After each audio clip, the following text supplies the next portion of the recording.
আমার রাষ্ট্রের ভিতরে কোন মানুষ যদি ঋণগ্রস্ত অবস্থায় মারা যায় আর তার ঋণ পরিশোধের অর্থ যদি না থাকে, তাহলে তার ঋণ পরিশোধের দায়িত্ব আর তার বিবি বাল বাচ্চা প্রতিপালনের দায়িত্ব আমি মুহাম্মদ আমার কাঁধের উপরে নিয়ে নিলাম। দারিদ্র বিমোচনের জন্য নবী করিম সাল্লাল্লাহু আলাইহি ওয়াসাল্লাম মানুষকে কাজ দিয়েছেন, ভিক্ষা কম দিয়েছেন। কেউ চাইলে, রসুলের আদত মুবারক ছিল, কেউ কিছু চাইলে পকেটে হাত দিতেন, থাকলে দিতেন। জীবনে একদিনের জন্য কাউকে না বলেন নাই। বলেছেন কিছু নাই, বলতেন আজকে দিতে পারলাম না, তুমি আবার এসো, দেব না এরকম কথা জীবনে একবারও বলেন নাই। সুবহানাল্লাহ। শুধু দিয়েছেন, কিছু নেন নাই। আল্লাহ, সারা জীবন মানুষের কষ্ট বুকের উপরে ধারণ করেছেন, কাউকে কষ্ট দেননি। ক্ষুধার্ত মানুষের দুয়ারে দুয়ারে গেছেন, নিজে ক্ষুধায় কষ্ট করেছেন। হযরত আবু বকর ওমর মসজিদে নববীর ভেতরে বসে অসময় বসে আছেন। রাসূলুল্লাহ দিনের বেলা জিজ্ঞেস করলেন, তোমরা এই অসময় এখানে কেন? তারা বললেন, আমরা ক্ষুধার্ত, 2-3 দিন কিছু খাই না। রাসূলুল্লাহ বললেন, আমারও তো একই অবস্থা, চলো। 3 জন বেরিয়ে গেলেন। মসজিদে নববীর পাশেই ছিল হযরত আবু আইয়ুব আনসারী রাদিয়াল্লাহু তাআলা আনহুর বাড়ি। আমি 1973 সনে স্বাধীন বাংলাদেশের প্রথম হজ আমি করেছিলাম। 4733 টাকা ছিল বিমানের ভাড়া। তখন মসজিদে নববীর পাশেই ছিল আবু আইয়ুব আনসারী রাদিয়াল্লাহু তাআলা আনহুর বাড়ি। সেই বাড়িতে গেলাম। ওইখানে একটা বাক্সের ভিতরে, একটা গ্লাসের বাক্সের ভিতরে ছিল রসুলের ব্যবহার করা তরবারি, তীর আর ধনুক। আমি বহুত চেষ্টা করছিলাম গ্লাসটা উঠাবার জন্য, কারণ এটা সেই তরবারি, সেই তীর, সেই ধনুক যেখানে আমার রসুলের হাতের পরশ লেগেছিল। যদি ধরতে পারতাম প্রাণ করে একটা চুমা দিতাম।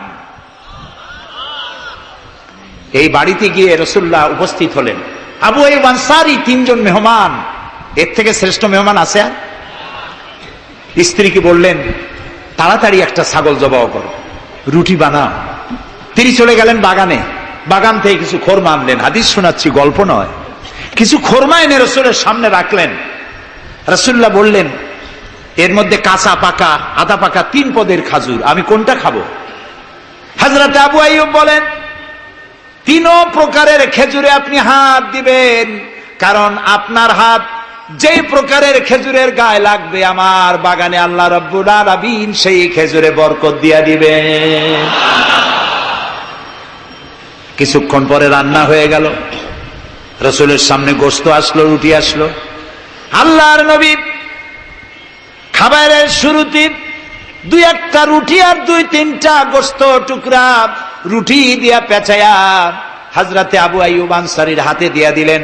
বললেন, আবু আইয়ুব, এই রুটি আর গোশত টুকরা নিয়ে যাও, আমার কলিজার টুকরা মা ফাতেমা গত 3 দিন হলো কিছু খায় নাই। দুনিয়ার মানুষের খাবার পৌঁছায়ছেন, নিজে না খেয়ে থেকেছেন। হযরত আয়েশা বলেছেন, 1 দিন 2 দিন না, মাসের পর মাস রাসূলুল্লাহর স্ত্রীদের ঘরে চুলায় আগুন জ্বলে নাই। হযরত ওমর রাদিয়াল্লাহু তাআলা আনহু রাসূলুল্লাহর ঘরে প্রবেশ করেছেন। এখনো ঘরটা আছে, মসজিদে নববীর কোনায় ছোট্ট ঘরটা, বিশ্বনবীর ঘর। তিনি ঘরের মধ্যে প্রবেশ করে দেখেন রাসূলুল্লাহ শুয়ে আছেন। তারপরে হযরত আবু বকর সালাম করলেন, রাসূলুল্লাহ উঠে বসলেন। হযরতে ওমর রাদিয়াল্লাহু তাআলা আনহু বাচ্চা শিশুর মতো ডুকরে কেঁদে উঠলেন। নবীজি জিজ্ঞেস করলেন, ওমর কাঁদো কেন?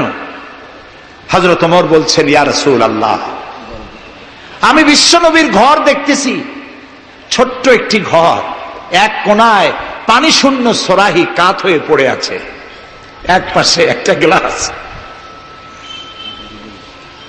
আর আপনি যে বিছানায় শোয়া, চাদর নাই, বালিশ নাই, দড়ি দিয়া বুনানো খাটিয়ার উপরে শুয়েছিলেন, হাতের তলায়, মাথার তলায় হাত দিয়ে আপনার জান্নাতি শরীর মোবারকের পিঠের উপরে দড়ির দাগ আমি সহ্য করতে পারছি না ইয়া রাসূলুল্লাহ। কাফেরেরা পৃথিবীতে এত শান্তি করলো, আর আল্লাহ রাসূলের গায়ে দড়ির দাগ, আপনি আমাকে অনুমতি দেন আমি একটা তোষক আপনাকে বানায় এনে দেই। রাসূলুল্লাহ বললেন, ওমর, আমি যদি হুকুম করি এই যে ওহদ পাহাড়টা আমার জন্য সোনায় পরিণত হয়ে যাবে। আমি পৃথিবীতে শান্তি করতে আসি নাই, এসেছি মানবতার মুক্তির জন্য, কল্যাণের জন্য। নবী করিম সাল্লাল্লাহু আলাইহি ওয়াসাল্লাম এই যাকাতের বিধান কায়েম করলেন। মানুষের দুয়ারে দুয়ারে খাবার পৌঁছে গেল, বৃদ্ধরা ভাতা পেল, বয়স্করা ভাতা পেল, বেকারেরা তাদের কাজের সংস্থান পেয়ে গেল। অবস্থা এমন হলো, হযরত ওমর ইবনে আব্দুল আজিজ রাহমাতুল্লাহ আলাইহির সময় যাকাত কে নেবে, যাকাত কে নেবে চিল্লানো হতো, ঢোল বাজানো হতো। একজন লোক পাওয়া যেত না যে যাকাত আমার দরকার। ইতিহাস লিখছে, ওই সময় একজন লোক তার সাদকার টাকা নিয়ে ঘুরতেছে যে যাকাত কাকে দিবে। 3 দিন হলো যাকাত নেওয়ার মতো একটা লোক পেল না। অবশেষে ক্লান্ত হয়ে মরুদ্যানের মধ্যে বসে আছে। কিছু সময় পর দেখলো যে একটা লোক, ধুলায় ধূসরিত চেহারা, তিনি এসেছেন, হাতে একটা বড় টোপলা।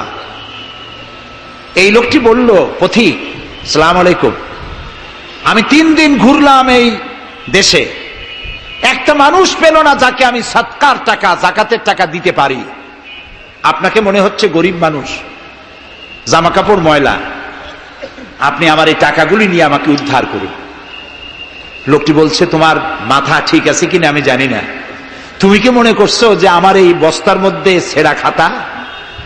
তোমার ওই টোপলায় যত টাকা, ওর থেকে অনেক বেশি টাকা আমার এই বস্তার ভিতরে। আমি 1 সপ্তাহ ঘুরতেছি, একটা গরিব মানুষ পাই নাই এই দেশে। এটি হলো যাকাতের কল্যাণময়তা, যাকাত ভিত্তিক অর্থ ব্যবস্থার কল্যাণময়তা। যারা এই যাকাত দেয় না, অর্থকে সঞ্চিত করে, সোনা এবং রূপাকে সঞ্চয় করে, তাদের সম্পর্কে আল্লাহ কি বলছেন? والذين يكنزون الذهب والفضة ولا ينفقونها في سبيل الله فبشرهم بعذاب أليم।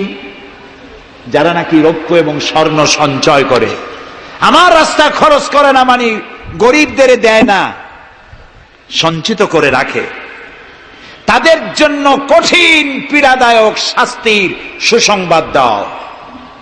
প্রশ্ন উঠতে পারে, শাস্তির কি সুসংবাদ হয়? শাস্তির কি হয়? আল্লাহ সুসংবাদ বললেন কেন? এটা বোঝাবার জন্য ছোট্ট একটি দৃষ্টান্ত যথেষ্ট। মা যদি ছেলেকে কন্ট্রোল করতে না পারে, দারুণ দুষ্ট, মা তখন বলে, দাঁড়া, তোর বাপ আসুক, আমি তারে নালিশ করব, এমন পিটটি দেবে তখন মজা টের পাবি। পিটাইলে কি মজা লাগে? তাহলে মজা বললো কেন? শাস্তির তীব্রতা বোঝাবার জন্য মজা শব্দ ব্যবহার করা হয়। এটা কোরআনে কারীমের বাগধারা। আল্লাহ তাআলা বলছেন, তীব্র শাস্তির সুসংবাদ দাও। স্বর্ণ আর রৌপ্য জমা করে রেখেছো, যাকাত দাওনি। বহু মহিলার অসংখ্য সোনার রূপা আছে, যাকাত দেন না। কবে কালে ভদ্র একটা বিয়ে আসবে, সেই বিবাহে সজ্জিত হয়ে যাবেন, সারা বছরে যাকাত দিলেন না, এতগুলি সোনা আটকায় রাখলেন কেন? আল্লাহ চান না টাকা পয়সা পুঞ্জীভূত হয়ে থাকুক। কোরআন শুধু নামাজ রোজা নয়, দেখুন না আল্লাহ কি বলছেন। আল্লাহ বলছেন, কায়লা ইয়াকুনা দুলাতাম বাইনাল আগনিয়াই মিনকুম। আল্লাহ বলছেন, তোমাদের কিছু সংখ্যক ধনীদের মধ্যে তোমাদের সম্পদগুলি পুঞ্জীভূত হয়ে যাক, এটা আমি চাই না। এটা যাকাত, ফিতরা, সাদকা, এককালীন দানের মাধ্যমে গোটা জাতির মধ্যে পৌঁছে যাক, তাহলে মানুষের উপকার হবে। সুতরাং 7.5 তোলা নিচ পর্যন্ত যাকাত আপনার না দিলে চলবে। যখন 7.5 তোলা হবে তখনই যাকাত শুরু হবে। যত বেশি হয় গোড়া থেকে শুরু করে সবটা দিতে হবে। 52 তোলা রূপা হলে যাকাত দিতে হবে। এই যাকাতের টাকা না দিয়ে যারা জমা করে রাখেন, শাস্তিটা কি হবে শোনেন। আল্লাহ শাস্তির ধরনও বলছেন, ইয়াউমা ইউহমা আলাইহা ফি নারি জাহান্নামা ফাতুকওয়া বিহা জিবাহুম ওয়া জুনুবুহুম ওয়া যুহুরুহুম হাযা মা কানাজতুম লিআনফুসিকুম ফাযুকু মা কুনতুম তাকনিজুন। এমন একদিন আসবে যখন এই স্বর্ণ আর রৌপ্যকে জাহান্নামের আগুন দিয়া জ্বালায়া সিল বানানো হবে। আর এই সিলগুলি তোমার কপালে, তোমার পার্শ্বদেশে, তোমার পৃষ্ঠদেশে সিল মারা হবে জাহান্নামের আগুন দিয়ে। আর বলা হবে, হাদা মা কানাসতুম লিআনফুসিকুম, এই হলো তোমার সেই সব সঞ্চিত সম্পদ যা তুমি সঞ্চয় করে রেখেছিল, আল্লাহর রাস্তায় খরচ করো নাই। রাসূলের কাছে প্রশ্ন হয়েছে, ওয়ায়াসআলুনাকা মাযা ইউনফিকুন, হে রাসূল আপনাকে প্রশ্ন করা হয় যে কি খরচ করব। আল্লাহ তাআলা বলছেন, কুলিল আফওয়া, বলুন প্রয়োজনের অতিরিক্ত জিনিস আল্লাহর রাস্তায় খরচ করে দাও। আমরা প্রয়োজনের অতিরিক্তটা ব্যাংকে জমা রাখি, আল্লাহ বলেন খরচ করো। যত খরচ করবে আল্লাহ তত বাড়াই দিবেন। দেখেন না আল্লাহ বাড়ায় কেমনে? আল্লাহরে বিশ্বাস করেন যে আল্লাহ যে বাড়াইতে পারেন, এটাকে বিশ্বাস করেন? এটি তো ইমানের প্রশ্ন। কেউ যদি জবাব দিতে ব্যর্থ হন তাহলে তো কুলক্ষণ। আল্লাহ কি সম্পদ কমানো আর বাড়ানোর মালিক কে? ইয়ামহাকুহুল্লাহুর রিবা ওয়া ইউরবিস সাদাকাত। আল্লাহ তাআলা বলছেন আমি সুদকে ধ্বংস করি আর সাদকাকে বৃদ্ধি করি। হালালে বরকত হয়, হারামে বরকত হয় না। আজ গোটা পৃথিবীতে, শুধু বাংলাদেশে নয়, গোটা বিশ্বে ওয়ার্ল্ড ব্যাংকের দৃষ্টিতে ইসলামী ব্যাংক পৃথিবীতে সব থেকে সফল ব্যাংক। তাও আলহামদুলিল্লাহ কব না। কেন? কারণ হালালে বরকত হয়, হারামে বরকত হবে না। আচ্ছা, কুত্তায় বাচ্চা দেয় কয়টা কন্ত? ওর তো ফ্যামিলি প্ল্যানিং নাই, জনমের মতো হয়। এই কুত্তাগুলি যদি সব বাঁচত তাহলে বরিশাল দিয়ে হাঁটতে পারতেন? কুত্তার জ্বালায় হাঁটতেই পারতেন না।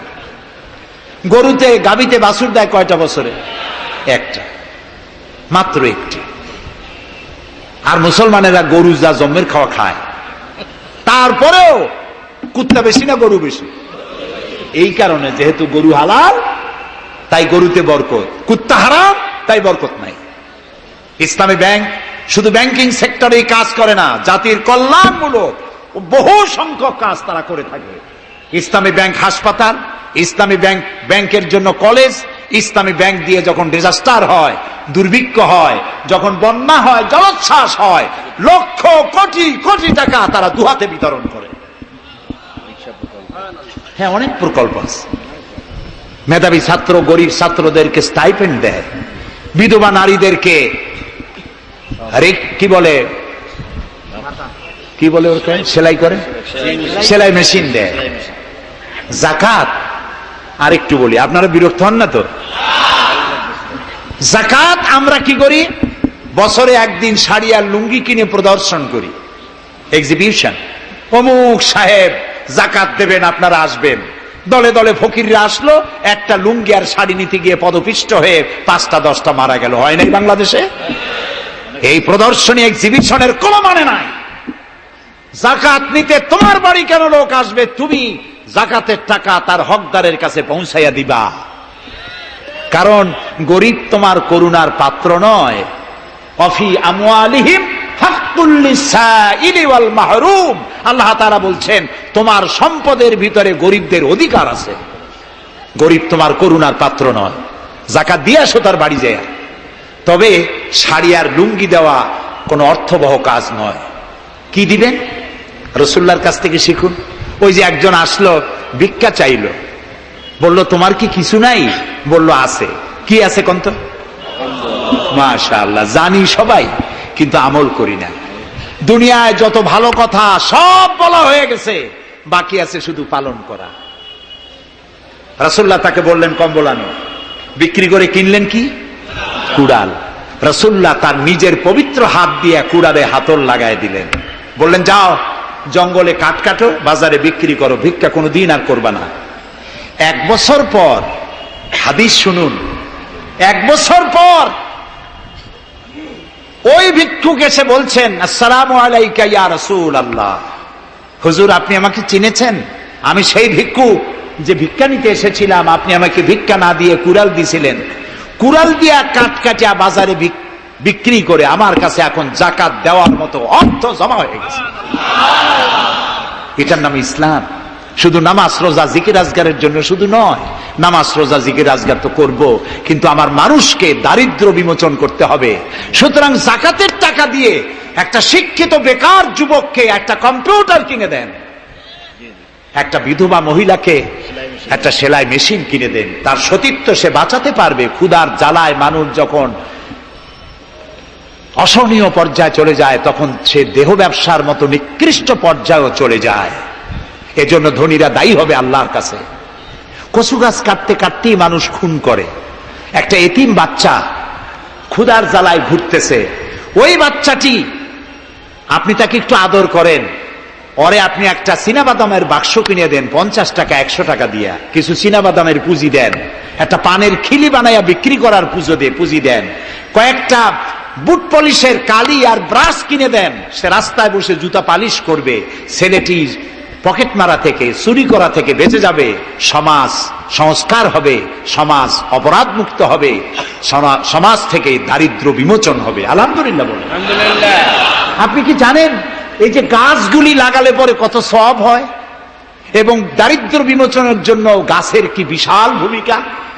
রাসূলুল্লাহ বলেছেন হাদিস, তোমার কাছে যদি এমন খবর আসে যে কিয়ামত হচ্ছে, আর তখন যদি তোমার কাছে কোনো গাছের চারা থাকে, কিয়ামত হচ্ছে, গাছের চারাটি কিয়ামত আসার পূর্বেই গাছের চারাটি লাগিয়ে যাও, কিয়ামতের দিন সদকায়ে জারিয়ার সওয়াব পেয়ে যাবে। একটি গাছ যদি কেউ লাগায়, ওই গাছে যত পাখি বসবে, ফল হবে, মানুষে খাবে, আশ্রয় নেবে মানুষেরা, কিয়ামত পর্যন্ত সদকায়ে জারিয়ার সওয়াব মানুষ কবরে বসে বসে পেতে থাকবে।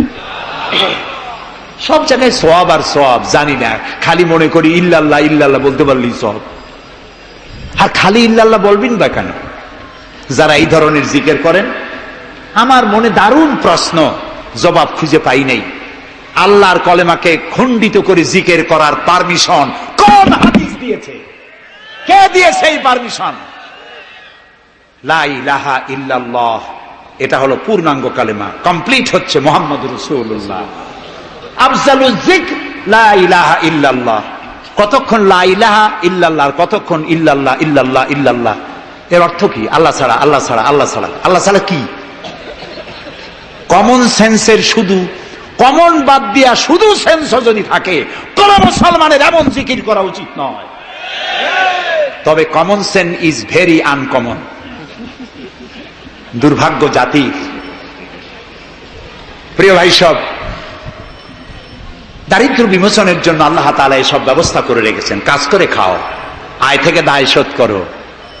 আপনার পুকুর কেটে চতুর্দিকে পুকুরের কান্দায় পেঁপে গাছ লাগান, কলা গাছ লাগান, হাঁস পালেন, হাঁসগুলি পানিতে সাঁতার কাটবে, ভেতরে মাছ থাকবে, হাঁসের পায়খানা খেয়ে মাছ বড় হবে, হাঁস বড় হয়ে ডিম দেবে, এই ডিম বিক্রি করবেন, মুরগি বিক্রি করবেন, পেঁপে বিক্রি করবেন, কলা বিক্রি করবেন। মানুষের কাছে হাত পাতার চাইতে নিকৃষ্ট কাজ আর নাই। রাসূলুল্লাহ বলেছেন, আল্লাহর কাছে এই রকমের হাতের চাইতে এই রকমের হাতের মর্যাদা বেশি। এইটার নাম কি? সাওয়া। বলেন, এইটার নাম কি? এইটার নাম আল্লাহর কাছে এইটার কোনো দাম নাই, কোনো দাম নাই। আল্লাহর কাছে দাম এইটা। এই জন্য যারা শ্রমিকদের সম্পর্কে আমার রাসূল বলেছেন, আল কাসিব হাবিবুল্লাহ, যারা সহজে উপার্জন করে খায় ওরা আল্লাহর বন্ধু। আপনারা শ্রমিক না, সেই জন্য সুবহানাল্লাহ কইতে পারলেন না। আলহামদুলিল্লাহ বলে রাসূলুল্লাহর হাদিস শোনাচ্ছি, আমি গাজী কালু চম্পাবতীর পুঁথি শোনাচ্ছি না। আল কাসিব হাবিবুল্লাহ, যে ব্যক্তি সহজে উপার্জন করে খায় সে আল্লাহর বন্ধু। এখন যদি কোন রিকশাওয়ালা, কুলি মজুর, ঠেলাওয়ালা যদি মনে করে আল্লাহর বন্ধু যখন হইছি নামাজ রোজা দিয়ে আর করবো কি, এটি কিন্তু ঠিক নয়। আল্লাহর বন্ধু হওয়ার জন্য নামাজ রোজা অত্যন্ত জরুরি। আর আপনি যে কষ্ট করে খাচ্ছেন, আপনার পয়সা হালাল। যে ব্যক্তি রিকশা চালায়, 2.5 মনে বস্তা মাথায় করে স্টিমারে উঠায়, ওর চাইতে হালাল পয়সা কারো নাই। মাথার ঘাম পায়ে ফেলে উপার্জন করছে। আপনি জানেন না যে দালানে যারা আছে খুব শান্তিতে নাই, বাইরের থেকে দেখে ভেতরের অবস্থাটা বোঝা যায় না। গুলশান, বনানী, আভিজাত্যপূর্ণ এলাকার বিশাল বিশাল বাড়ি দেখে আপনার চোখ ধাঁধা লেগে যেতে পারে, খুব শান্তির নিলয়। না, শান্তি নাই।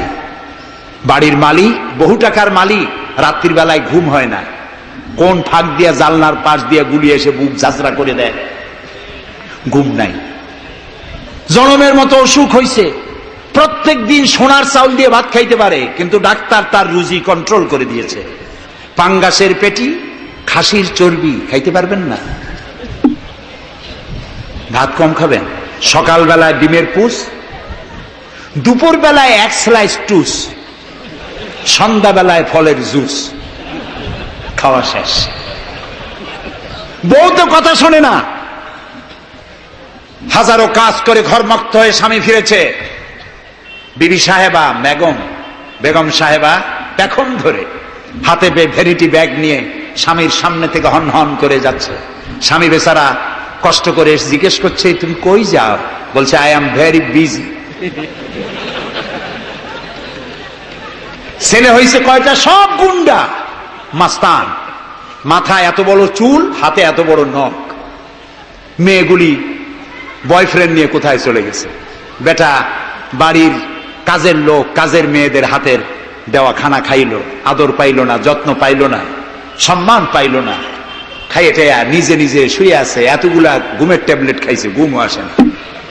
কিন্তু তুমি মেয়ে রিক্সাওয়ালা, ঠেলাওয়ালা, কুলি মজুর, সারাদিন কাজ করে পোলাওর চাউল কিনতে পারো নাই, মোটা চাউল কিনেছো, খেসারির ডাল কিনেছো, এটু কিনে বাড়িতে বউ রান্না করেছে। আমি এই চোখে দেখা কথা বলি, আল্লাহ তাআলা এই বয়সে কম দেখান নাই। কমলাপুর রেল স্টেশনের বস্তি দেখেছি, অনেক বস্তি এলাকায় গিয়েছি। স্বামী বসে খাচ্ছে, ঘরমাক্ত রিক্সা চালায় আসছে, 2.5 মণে বস্তা টানে আনছে, স্ত্রী খাবার তুলে দিচ্ছে, আরেকটু খাও, খুব কষ্ট করেছো, আরেকটু খাও। ওর ঘরে ফ্যান নাই, কাপড়ের আঁচল দিয়ে স্বামীর কপাল মুছে দিচ্ছে, আরেকটু খাও, এত কষ্ট করো তুমি। ওর ঘরে ফোমের বিছানা নাই, চটের মতো শক্ত বিছানা, বালিশ নাই, ইটের মতো শক্ত, চাপ কাপড়ের একটু কভার দাও।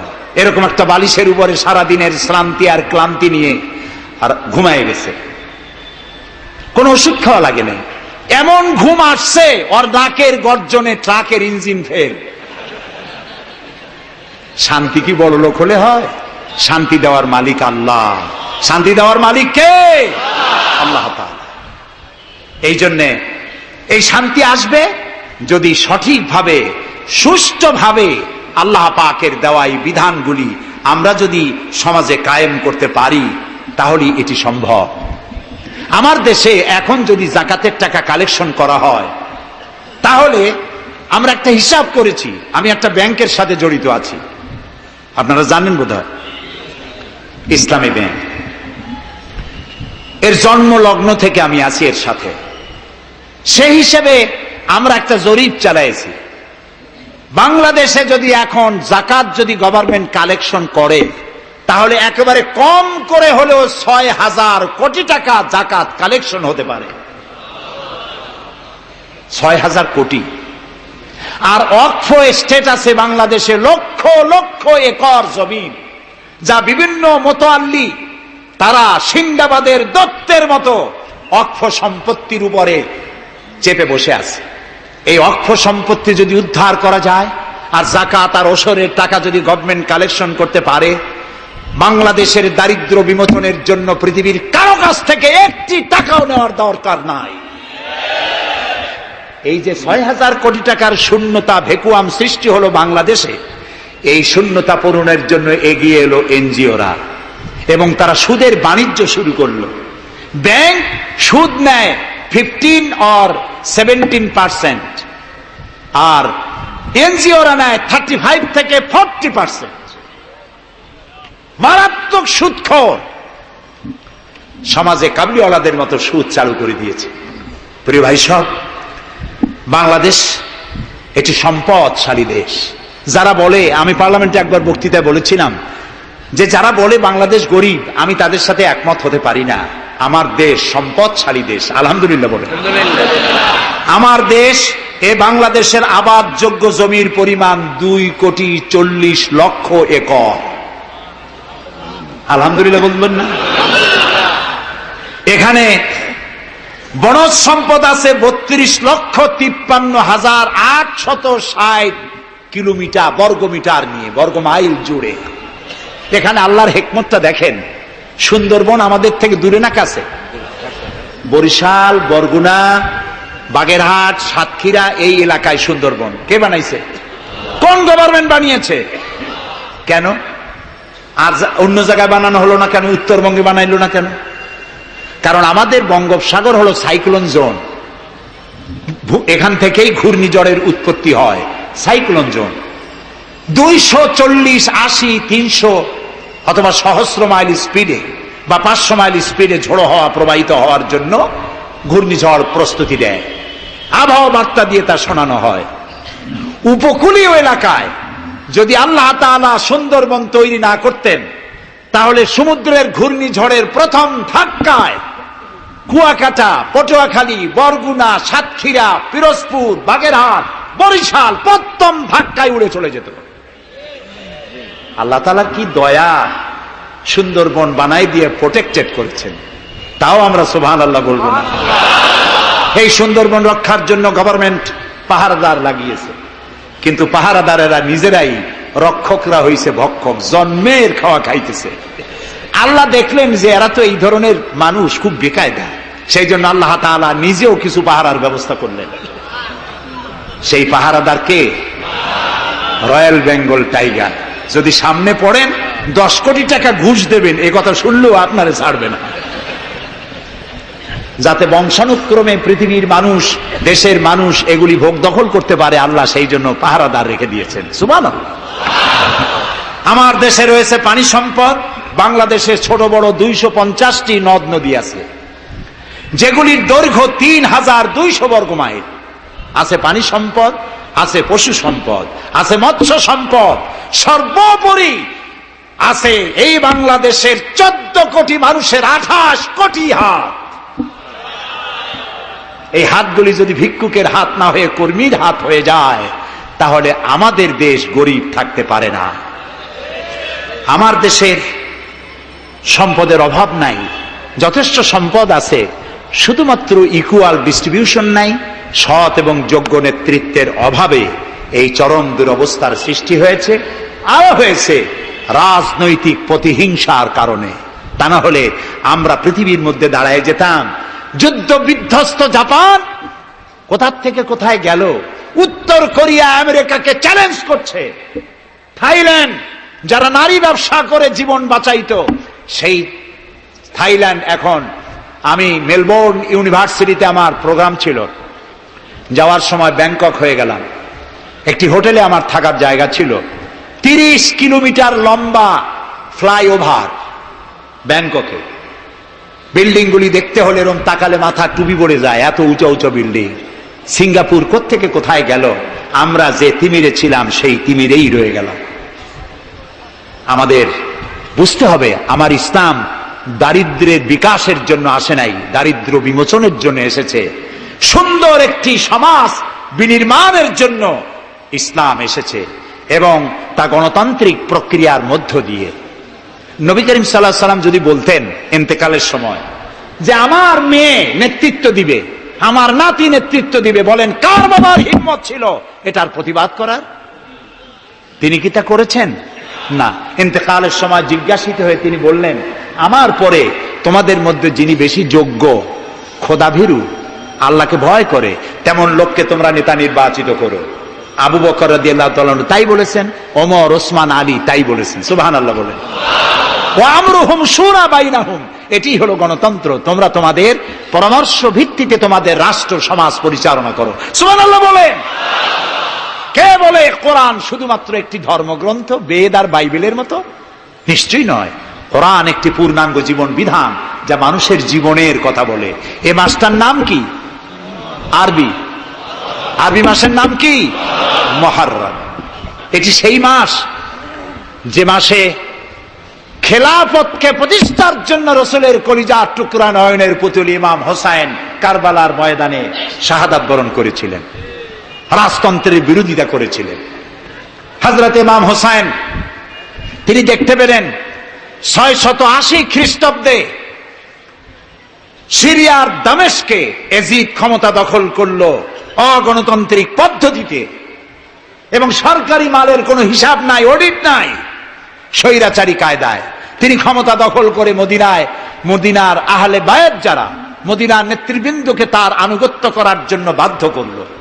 ইমাম হোসাইন যে মায়ের পেটে এসেছেন, যে পিতার পেটে জন্মে এসেছেন, যে নানার কোলে বড় হয়েছেন, তিনি কি এই দৃশ্য চোখে দেখতে পারেন? তিনি বললেন আমি কুফায় যাব। কুফার লোকেরা দাওয়াত দিল, তিনি কুফায় রওনা করবেন। মদিনার লোকেরা হাতে পায়ে ধরলো, কুফায় আপনি যাবেন না। তিনি বললেন আমি কোন ক্রমে এজিদের বশ্যতা স্বীকার করব না, আমি এর বিরোধিতা করবই। মাত্র 72 জন লোক নিয়ে তিনি কুফার দিকে অগ্রসর হলেন। এই 72 জনের মধ্যে 40 জন পুরুষ আর 32 জন নারী আর শিশু।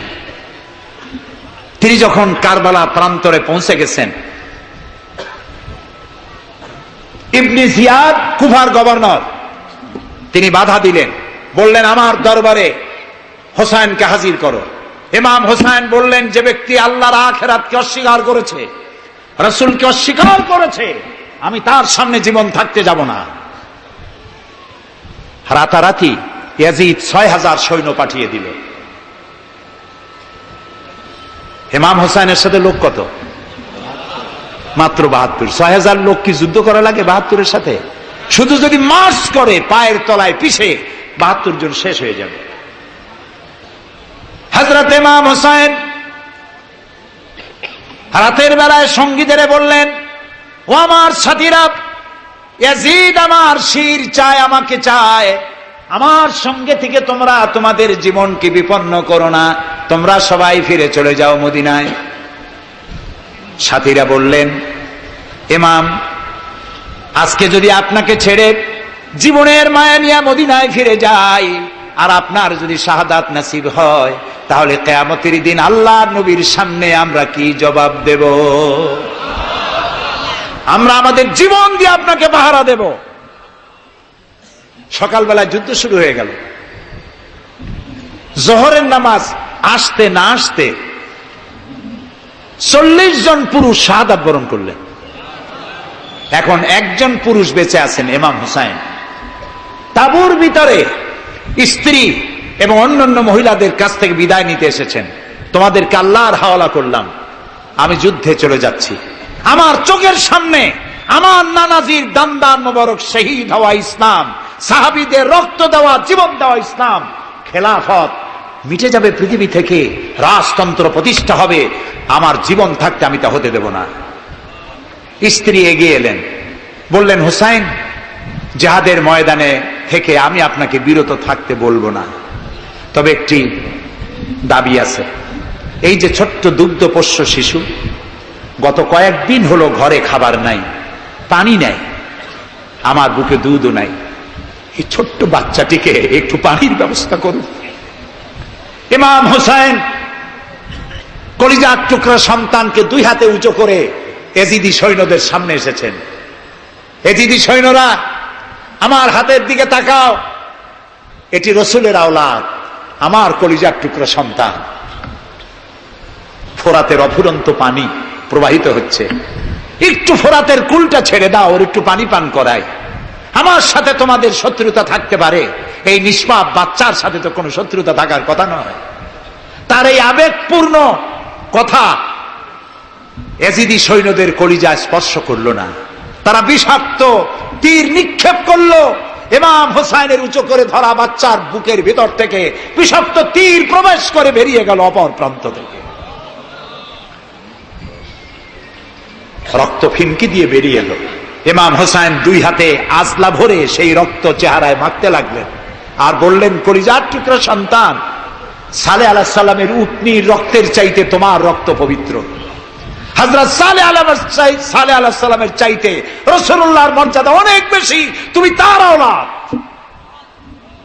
বাচ্চাকে কোলে করে নিয়ে স্ত্রীর কাছে গিয়ে বললেন, স্ত্রী, এই নাও তোমার বাচ্চা, ঠান্ডা হয়ে গেছে, এমন পানি পান করেছে, কিয়ামত পর্যন্ত পানি পানি বলে তোমারে আর বিরক্ত করবে না। ইমাম হুসাইন লড়াই করলেন ময়দানে, বহু সংখ্যক সৈন্য হতাহত করে ফোরাতের কুল উন্মুক্ত করে ঘোড়ার পৃষ্ঠ থেকে নেমে এক আস্তা পানি তুলেছেন, পানি পান করবেন। মুখের কাছে যখন আকণ্ঠ তৃষ্ণার্ত পিপাসার্ত হোসাইন মুখের কাছে পানি নিয়েছেন, হঠাৎ ভেসে উঠল মনের পর্দায়, একটু আগে আমার কলিজার টুকরা সন্তান এই পানির অভাবে চলে গেল। 40 জন মানুষ বিদায় হলো, এক ফোঁটা পানি দিতে পারলাম না, এই পানি আমি কেমনে খাই? হাতের থেকে পানি পড়ে গেল। অশ্বের পৃষ্ঠে আরোহণ করলেন, চতুর্দিক থেকে তীর আর তরবারি আসতে লাগলো। ইমাম হোসাইন বললেন, থামো, একটু থামো, তোমরা কাকে তীরবিদ্ধ করছো?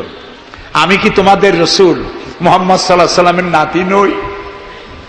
আমি কি তোমাদের রসুলের কলিজার টুকরা মা ফাতেমার নয়নের মণি নই?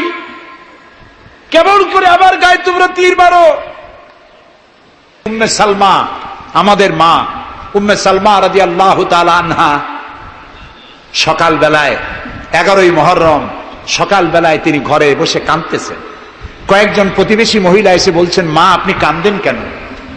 তিনি বলছেন, আজকে রাত্রে আমি স্বপ্নে দেখেছি রাসূলুল্লাহ আমার বাড়ি এসেছেন। আমি দেখতে পেলাম আল্লাহ রসুলের চোখ দিয়ে পানি পড়ছে, দাড়ি মোবারক ধুলা মাখা, বুক কাটা বলি। আমি জিজ্ঞেস করলাম, ইয়া রাসূলুল্লাহ আপনি কাঁদেনই কেন? মুখখানা মলিন কেন? দাড়ি মোবারকে ধুলাবালি কেন? রাসূলুল্লাহ বললেন, উম্মে সালমা তুমি জানো না আমি এইমাত্র কারবালা থেকে এসেছি। আমি দেখে এলাম আমার কলিজার টুকরা হুসাইনের শির মোবারক তার দেহ থেকে বিচ্ছিন্ন করে ঘোড়ার পদতলি, ঘোড়া দিয়ে পদদলিত করা হয়েছে তার দেহ মোবারক। ইসলাম এত সহজে আসে না, অনেক রক্ত পাড়ি দিয়ে এসেছে ইসলাম। হযরতে হোসাইনের মস্তক মুবারক ইয়াজিদি সৈন্যরা একটা প্লেটে করে নিয়ে কুফার গভর্নর ইবনে জিয়াদের সামনে রেখেছে। ইবনে জিয়াদ চেয়ারে বসা, সিংহাসনে বসা, ইমাম হোসাইনের মস্তক মুবারক তার পায়ের কাছে রেখেছে। কলঙ্কিত ইতিহাস, কি করে আমি শুনাই আপনাদেরকে? ইবনে জিয়াদ চেয়ারে বসে পায়ের কাছে রাখা ইমাম হোসাইনের ঠোঁটের উপরে লাঠি দিয়ে নাড়তেছে। হযরত যায়েদ রাদিয়াল্লাহু তাআলা আনহু 80 বছর বয়স, তিনি বলছেন, ইবনে জিয়াদ এতক্ষণ যা করেছো মুখ বুজে সহ্য করেছি, কিন্তু এখন যেটা তুমি করতেছো পায়ের কাছে কার ব্যথা? তুমি যে ঠোঁটের উপরে লাঠি দিয়ে নাড়তেছো, আমি যায়েদ আমি দেখেছি রাসূলুল্লাহ 1000 বার এই মুখের উপরে চুমা খেয়েছেন। তোমার বেয়াদবি বন্ধ করো। প্রিয় ভাই সব, রাজতন্ত্র নয়, পরামর্শ ভিত্তিক সমাজ ব্যবস্থা প্রতিষ্ঠার জন্য আল্লাহ তাআলা ইসলাম দিয়েছেন, দ্বীন দিয়েছেন। সেই জীবন ব্যবস্থা ইসলাম আজকে এই পৃথিবীতে মুসলমানদেরকে সন্ত্রাসী জাত হিসেবে চিহ্নিত করার জন্য, উগ্র জাতি হিসেবে, সহিংস জাতি হিসেবে, অগণতান্ত্রিক জাতি হিসেবে প্রমাণিত করার জন্য পাশ্চাত্য শক্তি তারা নবী করিম সাল্লাল্লাহু আলাইহি সাল্লামের ব্যঙ্গচিত্র এঁকে দুনিয়ায় ছড়িয়ে দিয়েছে। আজকে জুমার খুতবায় আমি কসাই মসজিদে বলেছিলাম, রাসূলুল্লাহর মাথার উপরে বোমা আকৃতির পাগড়ি বেঁধেছে, পাশে 2টা অর্ধনগ্ন মেয়ে লোক রেখেছে। নাউজুবিল্লাহ। তোদের মতো অসভ্য আছে পৃথিবীতে? ডেনমার্ক, আমেরিকা, ইউরোপ, তোমরাও কি মানুষের মতো কাজ করেছ? বিশ্ব নবী পৃথিবীতে সব দিয়েছেন, কিছু নেন নাই। তাকে অপমান করার অর্থ হচ্ছে মানব সভ্যতাকে অপমান করা। রাসূলকে অপমান করার ক্ষমতা কারো নাই। তার সম্মান পাহাড় সমান নয়, তার সম্মান আকাশ সমান নয়। রাসূলের সম্মান আল্লাহর আরশ পর্যন্ত। আল্লাহ তার আরশে আজিমে কাউকে দাওয়াত দেন নাই, বিশ্ব নবীকে দাওয়াত দিয়েছিলেন। আমি আমার বরিশালবাসীদের বলবো, মুসলমানদেরকে ধৈর্য ধারণ করতে হবে, আরো সংযমী হতে হবে। আমরা প্রতিবাদ করব, অবশ্যই প্রতিবাদ করব, কিন্তু জ্বালাও পোড়াওতে আমরা যাব না। আমরা কারো পতাকা পোড়ানো, কারো অফিসে ভাঙচুর করা, এটা আমাদের কাজ না। আমরা গড়ার জন্য এসেছি, আমরা ভাঙ্গার জন্য আসি নাই। কেউ অসভ্য হলে আমরা অসভ্য হতে পারি না, ওরা অসভ্য, ওরা বর্বর, ওদের জীবনে ভালোবাসা নাই, তাই ওরা প্রতি বছর একটা দিন ভালোবাসা দিবস পালন করে। আমার জীবনে ভালোবাসার অভাব নাই। ইসলাম সর্বশ্রেষ্ঠ জীবন ব্যবস্থা।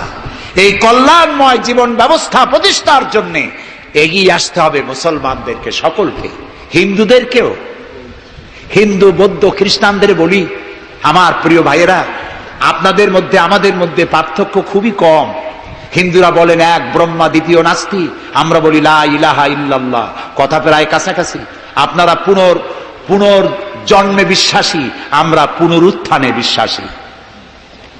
আমরা খুব ভালো আছি, এই দেশটা খুব ভালো দেশ, পূজা আর রোজা একসাথে হয়, আমরা অনেক আরামে আছি।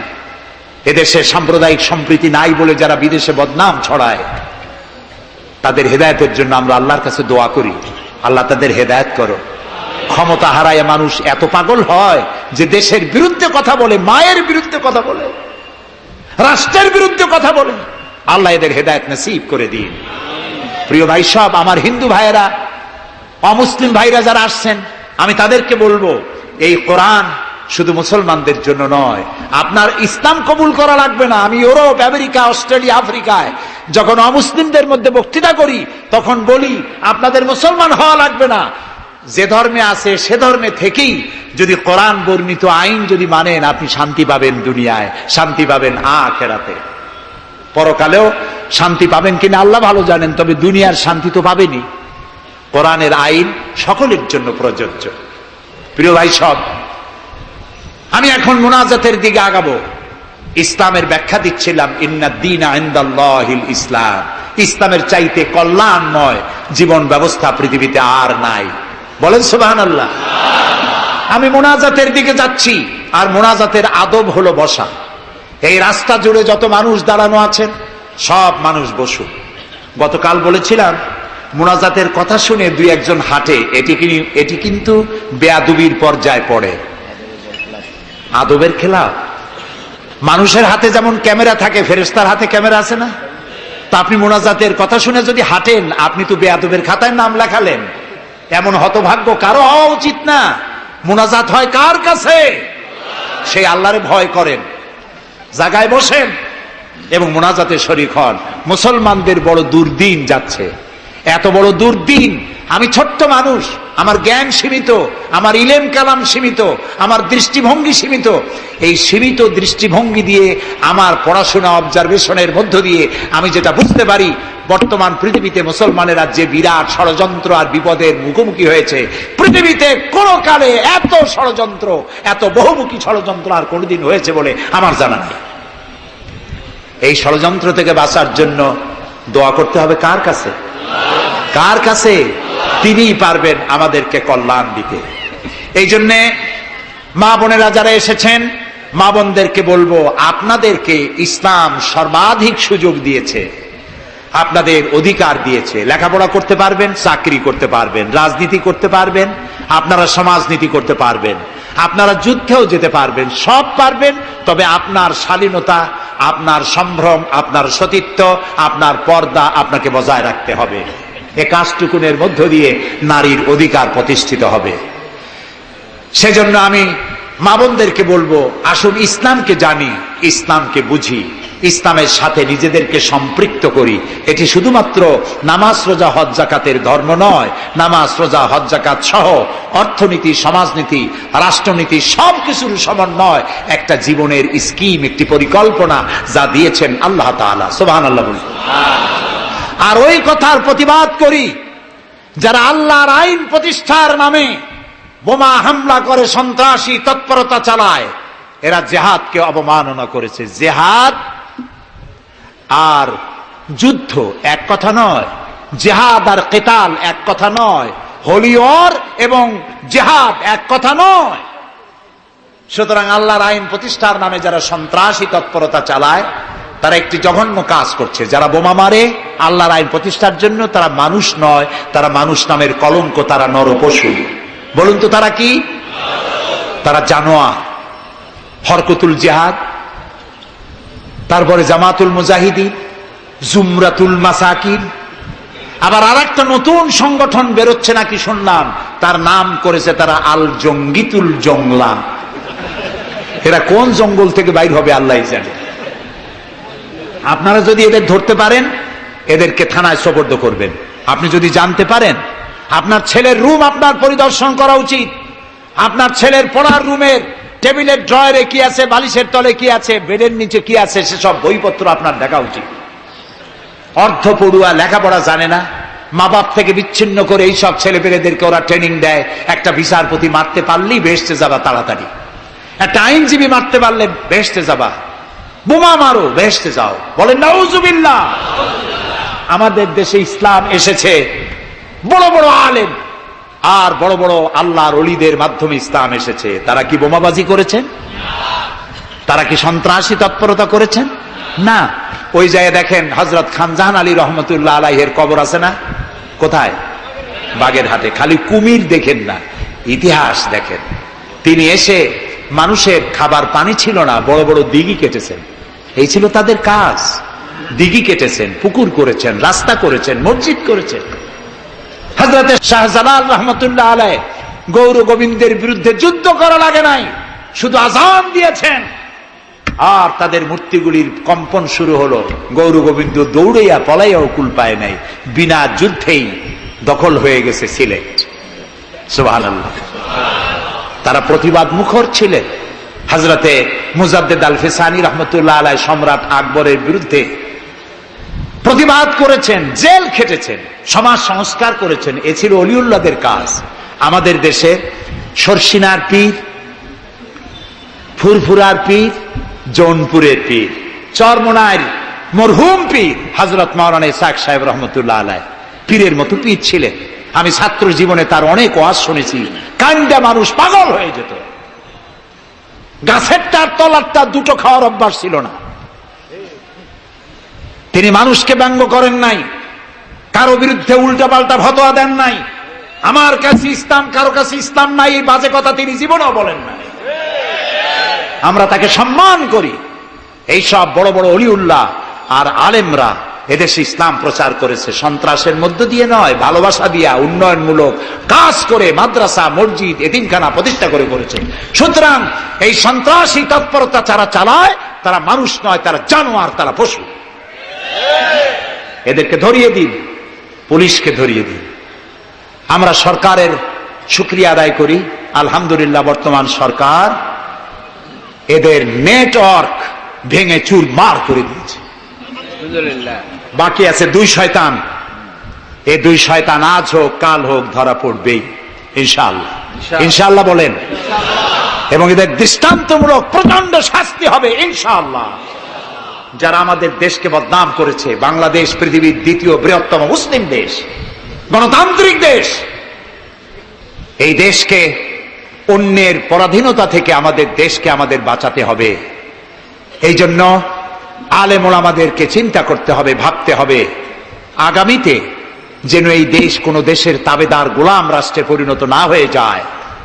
কারা এটা করতে পারে? কারা ক্ষমতা এলে আলেমদেরকে গ্রেফতার করবে? কারা ক্ষমতা এলে মাদ্রাসা বন্ধ করে দেবে? কারা ক্ষমতা এলে শাইখুল হাদিসকে দড়ি দিয়া বাঁধে বরিশাল জেলখানায় ঢুকাইয়া চোরের সাথে রাখবে? ওদেরকে চিনতে হবে, ওদেরকে চিনতে হবে। আর ঐক্যবদ্ধভাবে যারা আলেমদের পক্ষে, মাদ্রাসার পক্ষে, যারা আলেমদেরকে অসম্মান করে না, আলেমদেরকে মর্যাদা দেয়, তাদের সাথে থাকুন। এই দেশের সমস্ত মাদ্রাসাগুলি ফাজেলকে ডিগ্রির মান, কামেলকে মাস্টার্সের মান দেওয়া হবে ইনশাআল্লাহ। কওমি মাদ্রাসাগুলোকে স্বীকৃতি দেওয়া হবে ইনশাআল্লাহ। আমার দেশে ইসলাম প্রচারিত হয়েছে দুটি শিক্ষা ব্যবস্থার মধ্য দিয়ে, আলিয়া এবং কওমি। আমরা কোনোটাকে ঘৃণা করি না, দুটোই। আমি পল্টনে বক্তৃতায় বলেছিলাম, কেউ যদি আমাকে জিজ্ঞেস করে আপনার দুটি চোখের মধ্যে কোনটা আপনার প্রিয়, আমি পাল্টা প্রশ্ন করতে চাই, আপনি বলুন আপনার কাছে কোনটা প্রিয়? আপনার কাছে যদি দুটোই প্রিয় হয়, আমার কাছেও দুটোই প্রিয়। আলিয়াও প্রিয় আমার চোখের মতো, কওমি মাদ্রাসাও আমার প্রিয়। এই মাদ্রাসাগুলি এখানে আছে বলে ইসলাম আছে, মাদ্রাসা থাকবে না, ইসলাম থাকবে না। সুতরাং মাদ্রাসা হচ্ছে ইসলামের লালন কেন্দ্র। মসজিদও থাকবে না। মসজিদে যেতে হলে তো মাদ্রাসা লাগবে, নামাজ শিখবা কোথায়, আল্লাহরে চিনবা কোথায়? এই জন্য সব থেকে বেশি জরুরি হলো মাদ্রাসা। সেই মাদ্রাসার তারা শত্রু, তাই 252টা মাদ্রাসা যারা বন্ধ করেছিল, এখন তারা আবার বলে ক্ষমতায় যেতে পারলে সংবিধানের 5ম সংশোধনী বাতিল করবে। 5ম সংশোধনী বাতিলের অর্থ কি? 5ম সংশোধনী বাতিলের অর্থ হলো আল্লাহর উপরে, রাষ্ট্রের সমস্ত কাজের উৎস আল্লাহর উপর ঈমান এবং অবিচল আস্থা কেটে দিয়ে সেখানে সংবিধানের শিরোনাম থেকে বিসমিল্লাহ কেটে দেওয়া হবে, ধর্মভিত্তিক রাজনীতি নিষিদ্ধ ঘোষণা করা হবে। মুসলমানেরা বেঁচে থাকতে কোন অবস্থাতেই এই শক্তিকে ক্ষমতায় আসতে দেওয়া যায় না। সমস্ত আলেম ওলামা ঐক্যবদ্ধ হতে হবে। কোন মিষ্টি কথায় ভুলে গেলে হবে না। তেলের দাম, দ্রব্য মূল্য বেড়ে গেছে, তাই আমাদেরকে অন্য পথে যেতে হবে। এই পাগলামি করলে নিজের পায়ে নিজে কুড়াল মারা হবে। সুতরাং আল্লাহর দিন, দেশ বাঁচলে আমরা বাঁচবো, স্বাধীনতা থাকলে আমরা থাকবো। দেশের স্বাধীনতা, অস্তিত্ব, অখণ্ডত্ব বাঁচিয়ে রাখার জন্য সর্বোপরি এই যে টুপি মাথায় দিয়ে চলি, মুখে দাড়ি আছে, এই দাড়ি আর টুপিকে টিকিয়ে রাখার জন্য যারা ইসলামকে ভালোবাসে, আলেমদেরকে ভালোবাসে, সম্মান দেয়, মর্যাদা দেয়, উন্নয়নের জোয়ার বয়ে দেয় সারা দেশ জুড়ে, তাদের সাথে ঐক্যবদ্ধ হয়ে কাজ করা আমাদের ইমানের দায়িত্ব। সে দায়িত্ব পালনের তৌফিক আল্লাহ আমাদেরকে দান করুন। বাস, আমরা এখন মোনাজাত করব। মোনাজাতের পরে এশার আজান হবে। এশার নামাজ জামাতে পড়ে আমরা বাড়ি যাব। ঠিক আছে ভাই? গতকাল কিন্তু ঠিক থাকে নাই, আজকে যেন থাকে। তবে অনেকে এশার নামাজ পড়ে এসেছেন, এটাও ঠিক। যারা পড়ে আসেন নাই তারা আমাদের সাথে পড়বেন। নামাজ না থাকলে ঈমান থাকবে না। নামাজ না পড়লে নিজেকে মুসলমান বলে পরিচয় দেওয়ার অধিকার নষ্ট হয়ে যায়। জীবনে আর নামাজ ছাড়বো না, এই ওয়াদা কি করা যায়? যাবে? দুহাত উঁচু করুন, বলুন ইয়া আল্লাহ, তোমার পবিত্র নামে ওয়াদা করি, যতদিন পর্যন্ত মালাকুল মউত আমার মাথার কাছে না আসতেছে ততদিন পর্যন্ত ফরজ নামাজ, ফরজ রোজা আর ছাড়বো না, আর ছাড়বো না, আর ছাড়বো না। এবার জোরে বলেন ইয়া আল্লাহ, আমার আজকের এই ওয়াদা আমার মৃত্যু পর্যন্ত আমাকে পালন করার তৌফিক দাও। আমিন ইয়া রাব্বাল আলামিন। এখন মোনাজাত হচ্ছে। মোনাজাতের পর আপনারা নামাজের জন্য কাতার দিয়ে দাঁড়িয়ে যাবেন আর সকলে আর্থিক সাহায্য করবে। আল্লাহুম্মা আমিন। রব্বানা যালামনা আনফুসানা ওয়া ইন লাম তাগফির লানা ওয়া তারহামনা লানাকুনান্না মিনাল খাসিরিন। রব্বানা যালামনা আনফুসানা ওয়া ইন লাম তাগফির লানা ওয়া তারহামনা লানাকুনান্না মিনাল খাসিরিন। হে আল্লাহ তাআলা, হাজার হাজার মুসলমান নরনারী দীর্ঘক্ষণ ধরে তোমার কোরআন শুনেছি, হাদিস শুনেছি, আর শেষ পর্যায়ে এসে ভিক্ষুকের মতো, কাঙ্গালের মতো গুনার বোঝা মাথায় নিয়ে তোমার দরবারে হাত তুলেছি। দয়া করে মেহেরবানি করে আমাদের জিন্দেগীর সমস্ত গুনাহ খাতাকে মাফ করে দাও। আমাদের মধ্য থেকে আমাদের মা বাপ দুনিয়া থেকে যারা বিদায় হয়ে গেছে, আয় আল্লাহ রব্বুল আলামিন, মা বাপের কবরগুলিকে জান্নাতের টুকরা বানায়া দাও। রব্বির হামহুমা কামা রব্বায়ানি সগীরা। সবাই পড়েন রব্বির হামহুমা কামা রব্বায়ানি সগীরা। আয় আল্লাহ রব্বুল আলামিন, জনম দুঃখিনী গর্ভধারিণী মা, যিনি না খেয়ে আমাদের মুখে, ক্রন্দন মুখে চুমা দিয়া, শত চুমা দিয়া হাসি ফুটাইছেন, না খেয়ে আমাদেরকে খাওয়াইছেন, আমরা না ঘুমানো পর্যন্ত ঘুমান নাই, এত কষ্ট করেছেন যেই মা, আল্লাহ কবরটাকে বেহেশত বানাইয়া দাও। বাপজান এত কষ্ট করলেন, বাড়ি ঘর বানাইয়া দিয়া খালি হাতে বিদায় হয়ে গেছেন, কোন হালতে আসি জানি না, আল্লাহ আব্বার কবরটাকে বেহেশত বানাইয়া দাও। আমাদের মা বাপ যাদের বৃদ্ধ হয়ে গেছেন, রব্বুল আলামিন বিছানায় পড়ায়া পরনির্ভর করে মারবানা। আল্লাহ তাআলা স্বনির্ভর থাকাকালীন নিজে নিজে টয়লেটে যেতে পারেন, নিজের খাবার নিজে খেতে পারেন, দাঁড়াইয়া নামাজ পড়তে পারেন, নিজের কাপড় নিজে পরতে পারেন। এই অবস্থায়, সুস্থ অবস্থায় ইমানের সাথে উঠাইয়া নিয়েও বিছানায় ভালাইয়া রাখো না। রব্বুল আলামিন, সারা জীবন আমরা গুনাহ করেছি, এত গুনাহ করেছি, তোমার আকাশের দিকে তাকাইয়া কথা বলতে লজ্জা করে, শরমে মাথা নিচু হয়ে যায়। আল্লাহ, যত গুনাহ করছি, নাফরমানি করেছি, আর তুমি শুধু মেহেরবানি করেছো। তুমি যদি আমাদের গোপন গুনাহগুলি জাহির করে দিতে, যৌবনকালের গুনাহ, জীবনের গুনাহ যদি সমাজের লোকেরা জানতো, স্ত্রী পুত্ররা জানতো, সম্মান দিত না। আল্লাহ তাআলা কিয়ামতের দিন লক্ষ কোটি মানুষের সামনে আমাদের গোপন গুনাহগুলি জাহির করে দিয়ে আমাদেরকে শরম দিও না। আয় আল্লাহ তাআলা, তোমার নবী বলেছেন 3000 বছর ধরে তুমি জাহান্নামের আগুন উত্তপ্ত করেছো। আল্লাহ তাআলা চৈত্র মাসের দ্বিপ্রহরের রোদ সহ্য হয় না। আল্লাহ তাআলা জাহান্নামের আগুন আমরা সইতে পারবো না। জাহান্নামের আগুন আমাদের জন্য আল্লাহ তুমি হারাম বানায়া দাও। আল্লাহুম্মা আজিরনা মিনান নার। সবাই পড়েন আল্লাহুম্মা আজিরনা মিনান নার, আল্লাহুম্মা আজিরনা মিনান নার। আয় আল্লাহ তাআলা, তামাম পৃথিবীতে মুসলমানেরা আজ বড় বিপদে। মুসলমানদের কেউ দেখার নাই। ইরাকের আল গরিব কয়েদখানার ভিতরে মুসলমানদেরকে উলঙ্গ করে তাদের মুখের উপরে কাফেরেরা পেশাব করেছে। গুয়ান্তানামো কারাগারের ভিতরে মুসলমানদের বান্দা তাদের সামনে কোরআন শরীফের উপরে পেশাব করেছে। রাসূলুল্লাহর মাথায় বোমা উঠাইয়া দিয়েছে। নগ্ন নারী তার পাশে বসাইয়া ছবি উঠাইছে। বাবু, আমাদের কলজা চলে যায় বাবু।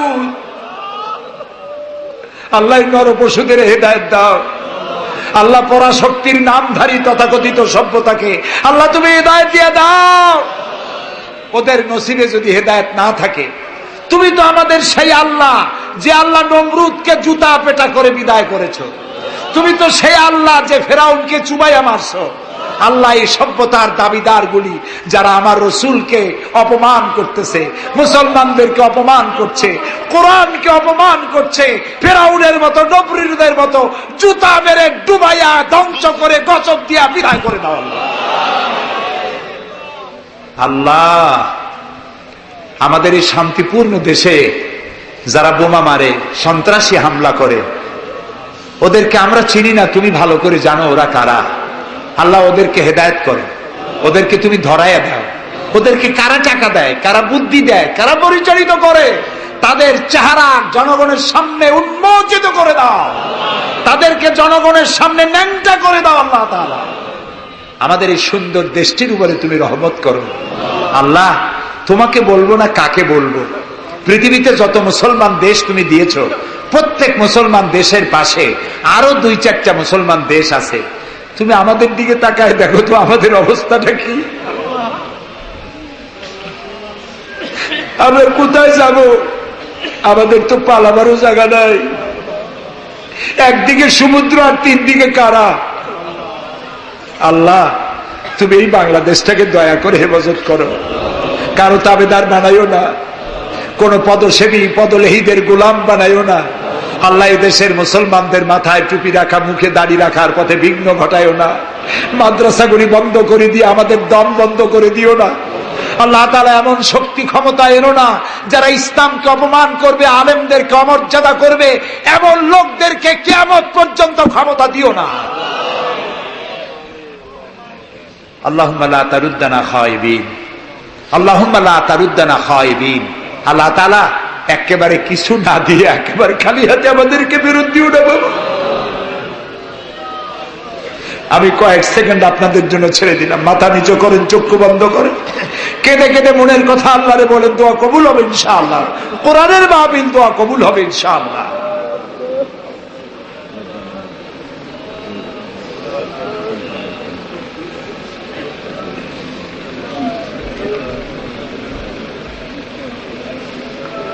আয় আল্লাহ, তুমি নিশ্চয়ই শুনতে পাচ্ছ আমরা কি বলছি, তুমি নিশ্চয়ই দেখতে পাচ্ছ আমরা কোথায় বসা আছি। আল্লাহ তাআলা তুমি তাকিয়ে দেখো, তোমার অনেক বান্দীরা তারা বহু কষ্ট করে এসছেন। আল্লাহ তোমার বান্দীদের আরজি পুরা করো, মহিলাদের মা বোনদের ব্যাধি মাফ করো, যার সন্তান নাই নিঃসন্তানীকে সন্তান দাও, যাদের ছেলে মেয়ে বড় হয়েছে বিয়ে দিতে পারে না বিয়ের ব্যবস্থা করে দাও, রুজি রুটিতে যাদের অভাব অনটন আল্লাহ তাদের ব্যবস্থা করে দাও। আল্লাহ তাআলা আমাদের দেশে যারা নৈরাজ্য সৃষ্টি করতে চায়, অস্থির করতে চায় দেশটাকে, আল্লাহ তাদের হাত থেকে দেশটাকে রক্ষা করো। এই বরিশালের উপর রহমত নাজিল করো, এখানে যারা ব্যবসা বাণিজ্য করে হালাল ভাবে ব্যবসায় বরকত দাও। এদেশে হিন্দু মুসলমান খ্রিস্টান বৌদ্ধ সাম্প্রদায়িক সম্প্রীতি নিয়ে বসবাস করার তৌফিক দান করে দাও। আলেম ওলামা পীর বুজুর্গদের মধ্যে মহব্বত কায়েম করে দাও। যারা আলেম ওলামাদের মধ্যে বিদ্বেষ সৃষ্টি ছড়ায়, যারা ইসলামী আন্দোলনের বিরুদ্ধে ফতোয়া দিয়া আল্লাহ তাআলা যারা বিঘ্ন ঘটাতে চায়, আল্লাহ দয়া করে তাদেরকেও হেদায়েত করো। অনেকে দোয়া চেয়েছেন, যিনি যেভাবে দোয়া চেয়েছেন তুমি জানো, তার দোয়া পূরণ করো। আল্লাহ তাআলা এই মাহফিলে জনগণকে সাহায্য করার তৌফিক দাও। আল ফারুক সোসাইটিকে কিয়ামত পর্যন্ত কবুল করে নাও। ربنا تقبل منا إنك أنت السميع العليم وتب علينا إنك أنت التواب الرحيم سبحان ربك رب العزة عما يصفون وسلام على المرسلين والحمد لله رب العالمين واجعل آخر كلامنا عند الموت لا إله ইল্লাল্লাহু মুহাম্মাদুর রাসূলুল্লাহ। আসসালামু আলাইকুম ওয়া রাহমাতুল্লাহ।